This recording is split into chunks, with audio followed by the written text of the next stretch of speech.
When my grandpa died, the family gathered for the will reading. My mother called it a formality. I called it a circus. I'm Emma, 27, single, quiet, the middle child no one quite knows what to do with. My sister Laura is a high-powered attorney who talks like life is a courtroom victory. My brother Dan is a charming drifter who still lives off potential. I work in data analysis, dull to them, steady to me. In my family, silence is mistaken for insignificance. The will was read in Grandpa's study. The lawyer cleared his throat while everyone whispered. Laura leaned toward me. Don't take this too hard, okay? Grandpa liked achievers.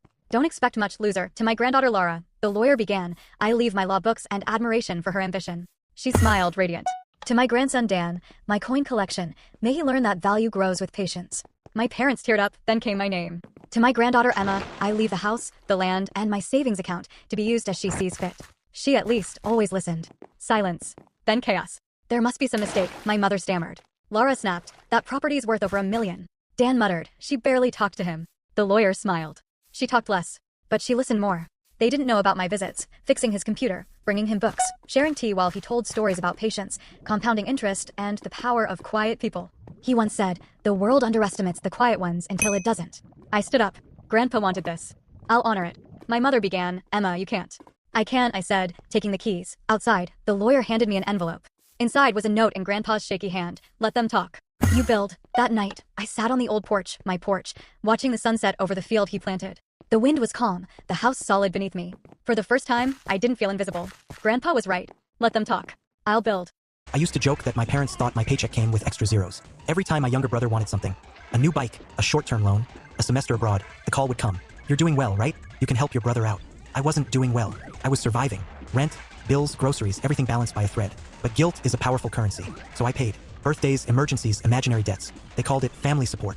I called it interest-free servitude. My brother, Sam, never said thank you. He posted photos instead, designer shoes, weekend trips, nights out. When I asked about repayment, he laughed. You're too serious. Family doesn't keep score. I stopped asking. I started saving. Quietly, methodically. I moved to a smaller place, took freelance work, and told no one when I finally landed a steady promotion.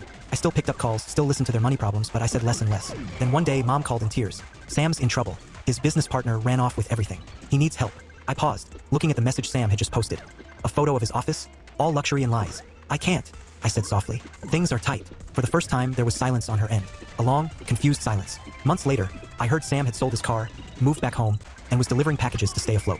Mom said it was unfair how life turned on him. I just nodded, because I knew it wasn't life. It was math, the kind that always balances itself eventually. These days, I keep my peace and my savings. When they call, I still answer. But now, when they ask for help, I say, I'm sure you'll figure it out. You always do. Funny thing, they stopped calling as much. My daughter, Lily, is 8 and has severe asthma. It's all documented. Her school has her inhaler registered and approved to be with her at all times. She's responsible with it. Last month, her new teacher, Ms. Carter, decided she didn't believe in kids carrying medication. Said it was disruptive. So one morning, she confiscated Lily's inhaler and locked it in her desk. That afternoon, Lily had an asthma attack during PE. She told Ms. Carter she couldn't breathe. The woman told her to stop being dramatic and breathe through it. Lily passed out. She ended up in the hospital for 2 days. Her oxygen dropped so low the doctor said another 5 minutes could have caused brain damage. I wanted to destroy that teacher. But I kept calm, documented everything, and went through the proper channels. The school tried to brush it off as a misunderstanding. So I filed an official complaint with the school board and the state's education department. Then I posted the story anonymously on the local parent group on Facebook. It spread fast. Within 24 hours, every parent in town was sharing it. Turns out, Miss Carter had pulled the same stunt before, taking away EpiPens, even allergy meds. She's been placed on administrative leave. Her teaching license is under review. Here's the kicker, a parent from her old school commented under the post. Apparently, Miss Carter has exercise-induced asthma herself. Last week, while the investigation was ongoing, she had an attack during recess duty. The school nurse said her inhaler was missing. Someone had moved it to the locked cabinet where she used to store the kids' meds. The nurse got it out just in time. My girlfriend thought I was cheating on her. I was actually planning to propose. It started about 2 months before our anniversary. I'd been secretive late nights, whispered calls, hiding my phone. Classic red flags. But in reality, I was just trying to pull off something unforgettable. My coworker Jenna was helping me plan an anniversary and proposal event for my girlfriend, Ava. Rooftop venue, fairy lights, her favorite playlist, her family flying in from out of town, the works. But Ava started noticing. I text Jenna constantly about the ring, the location, her size. Once, she saw my phone light up with Jenna's name while I smiled like an idiot because Jenna had just texted, the ring's ready. Ava went quiet after that. Short replies, distant calls. One night, she flat out asked, is there someone else? I wanted to tell her everything, but the surprise was days away. So I said the dumbest thing ever. You'll see soon. That didn't help. The night of the anniversary dinner, she showed up tense, mascara slightly smudged.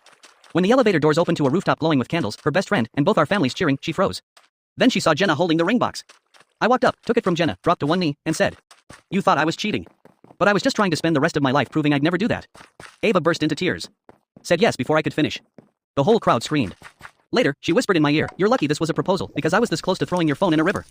Worth it. Every misunderstanding, every late night, every secret text. Because that night, I got my fiancé and a story that'll make us laugh for the rest of our lives. I was living a lovely life with my wife, till my ex tried to ruin it. I used to think peace was boring, until I found it.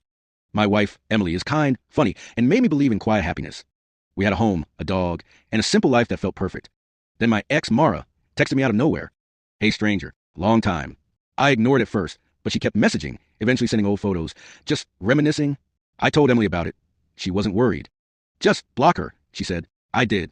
A week later, Emily came home pale and quiet. "Who's Mara?" she asked. Turns out, Mara had demed her fake screenshots, edited to make it look like I was flirting. "You deserve to know who you're married to," she'd written. I showed Emily the real messages, but I could tell doubt had crept in. Then came fake work complaints, emails from random accounts, and finally, a text from a new number. "You can block me all you want, but I'm not done with you." The worst was when Emily got a picture of me at a family event, taken from across the room. Caption, "You look good in blue." We went to the police. They couldn't do much, until Mara got arrested for breaking into another ex's home. When they searched her place, they found photos of us. Our house circled in red. She was sent to a psychiatric facility. Things finally calmed down. A year later, Emily and I sat on our porch, watching the sunset. "Do you ever think about her?" she asked. "Not anymore," I said. That was true until last week. A letter showed up, no return address. Inside was a Polaroid of me and Emily outside our favorite cafe. On the back, it said, "Missed you." My family treated me like a burden, until I finally moved out. I grew up thinking that maybe I deserved the way my family treated me. If something broke, it was my fault. If dinner burned, somehow my fault too. If my siblings failed at something, they'd say, "Well, at least we're not like you." I was the quiet one. The one who never fought back because I thought staying silent was the only way to keep the peace. My mom called it being sensitive. My dad called it weak. When I got older, they stopped insulting me out loud, they just ignored me. Birthdays forgotten.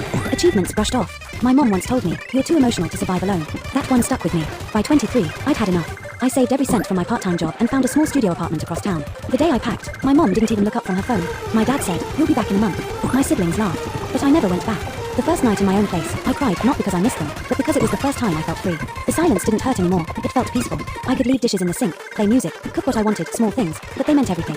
A few months later, my mom called out of the blue. "It's been quiet without you," she said, almost like she missed me. Then came the excuses, "We didn't mean it. We were just hard on you because we cared." I didn't argue. I just said, "I know," and hung up. Because I finally realized I wasn't the problem. I was just the easiest one to blame. And I think they realized something too.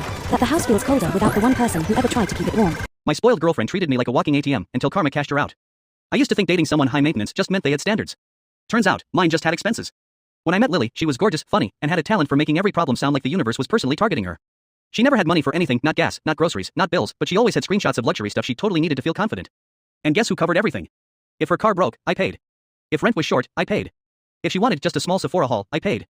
She would say things like, "Baby, you're supposed to take care of me," as if relationships came with monthly subscription fees. Meanwhile, I worked double shifts to keep up. She worked on her Instagram poses. The breakup happened when she demanded I finance a girl's trip to Miami because she was emotionally drained. I said no. She called me broke. I laughed for the first time in months and walked out. She said I'd regret it. Spoiler, I didn't. 2 months later, karma did what I never had the energy to. Turns out the new guy she jumped to thought she was independent. The first time she asked him for money, he shut it down. Second time, he blocked her. Third time, he told all their mutual friends she was using him. She tried coming back to me, crying, apologizing, saying she was going through a transformation era. I ignored her. The real karma hit when her landlord finally evicted her for unpaid rent. And because she'd always bragged online about her soft life, everyone assumed she was lying and broke. People who once hyped her up now laughed behind her back. Last I heard, she moved back in with her parents, who also refused to bankroll her lifestyle. As for me, I'm finally spending money on myself, and it turns out I'm a lot cheaper to maintain than she was.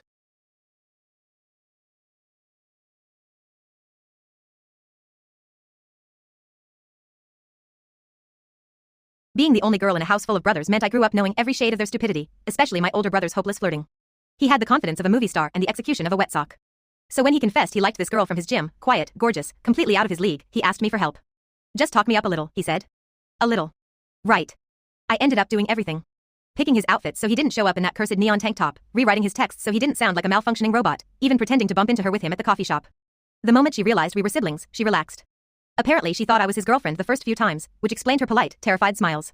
Once that misunderstanding died, things clicked. She laughed at his jokes, he stopped sweating through his shirt, and I just stood there like a proud mess of a stage mom. The night he finally asked her out, he called me immediately after, whisper shouting, she said yes. He showed up at my place with flowers, for me, because a good wingman deserves a bouquet. It's been a year. She fits into the family better than I ever expected. Sometimes at dinner she'll smirk at me over the table when my brother starts bragging about his natural charm, and we both try not to laugh. The other day she pulled me aside and said, "You know, without you, I wouldn't have given him a chance." I just shrugged. That's what sisters are for. And honestly, watching him be happy, genuinely happy, feels better than any romance of my own ever has.